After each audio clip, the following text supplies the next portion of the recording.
Hi, welcome to Mechanical Design Fall 2017. We are team controllers. Our names are Acabandi, Castillo, Garcia, Lucero, and Perez.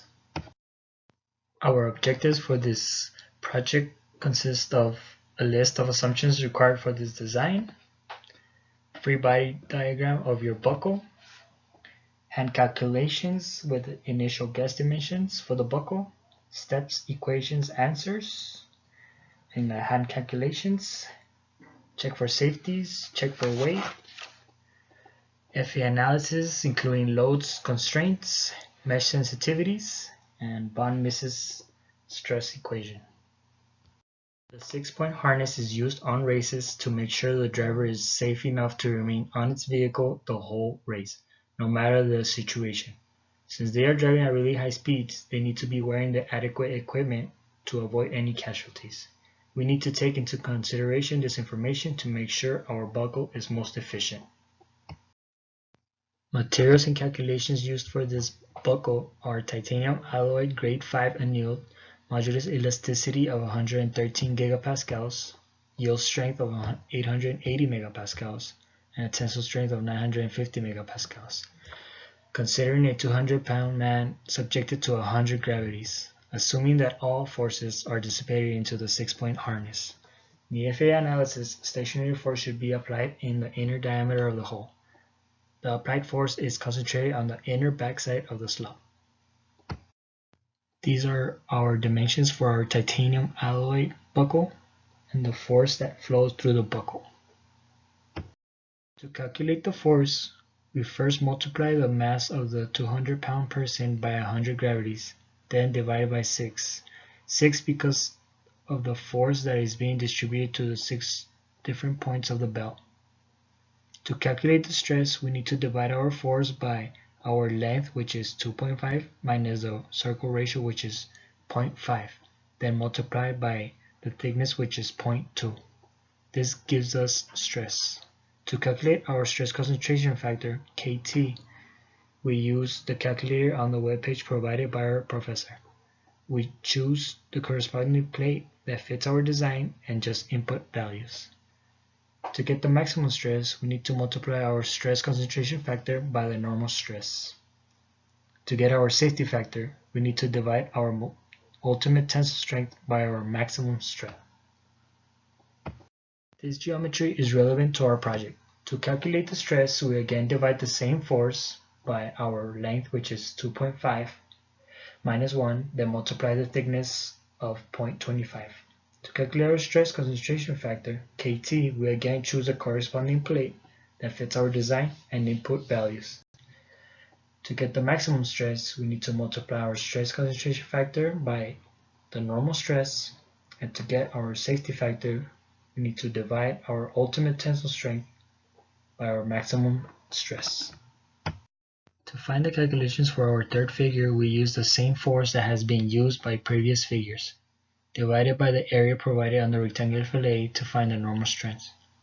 To find stress concentration factor, we again choose the corresponding plate, which is the rectangular fillet model, and input values. To get the maximum stress, we need to multiply our stress concentration factor by the normal stress. To get the safety factor, we need to divide our ultimate strength by our maximum stress. Mass properties evaluate our buckle design to be under 1 pound, approximately 0.15 pounds, which provides insight into our lighter and stronger buckle design. This evaluation shows a lower mass comparison with other standardized buckle designs and previous prototypes. Finite element analysis. For constraints, the fixed geometry applied around the inner diameter of the hole is due to the bolt being applied on the buckle. The applied force is concentrated on the inch-size slot as the seat belt will be wrapped around. This mesh study will be analyzing the various mesh densities, its influence upon the von Mises stress results, and the safety factor for the buckle. As each mesh density reflects the number of elements per unit area, we project that the fine mesh study will provide more accurate results for the analysis. When performing the mesh study, we identified the best mesh to use for our design would be the fine mesh, as it reflects the number of elements per unit area. You can see the total nodes provided by each table. As we had predicted, the fine mesh study would provide more accurate results for the analysis. Based on our mesh studies, the safety factors contours intensify with the increased mesh density. Factor of safety increases with lower mesh densities, and the fine mesh density provides accurate safety factor readings. As you can see, using the von Mises stress equation, contours intensify with lower mesh densities. As you can see with the red color, von Mises stress decreases with each lower mesh density. Fine mesh provides more accurate stress readings, comparing figure 12 and figure 14. According to the fine mesh stress analysis, the characteristics of high stress concentrations located in the inner slot indicates that the buckle is able to manage the force applied. The more blue, the less stress is applied. The more red, according to the picture, is located in the inside corners of the buckle. In our comparison analysis, studies of the mesh density characteristics provide fewer nodes for each element per unit area as the mesh density decreases. As a result, the amount of nodes for each case study has an influence over the von Mises stress and safety factor readings. Reviewing the various mesh studies of the safety factor increased as the mesh densities decreased. From the analysis, we also recognize that stress tolerance decreases as the mesh density decreases.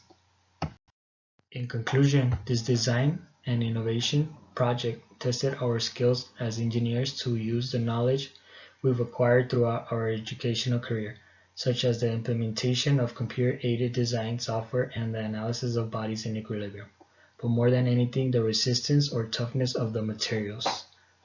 After using our approach of trial and error, we were finally able to come up with the design of a car buckle that met the safety factors set by our constraints. As a team, we decided to implement SOLIDWORKS software to design the 6-point harness buckle. We determined that utilizing SOLIDWORKS as our best course of action due to many assets the simulation feature has to offer. The simulation allowed us to efficiently evaluate our design by testing it with real-world parameters given to us and innovate the design to successfully meet the requirements set by the project. This feature is really useful because it helps you to calculate the components of the design, which are strengths, stress on internal and external loads, and many more. We use this program to optimize our buckle design. The way we did it to optimize the figure again was by using the feature simulations. This feature helps us optimize the design by using mesh feature to check the stresses of our buckle. We needed to repeat this process many times, but after checking the stress this many times, we were able to improve and optimize our buckle design.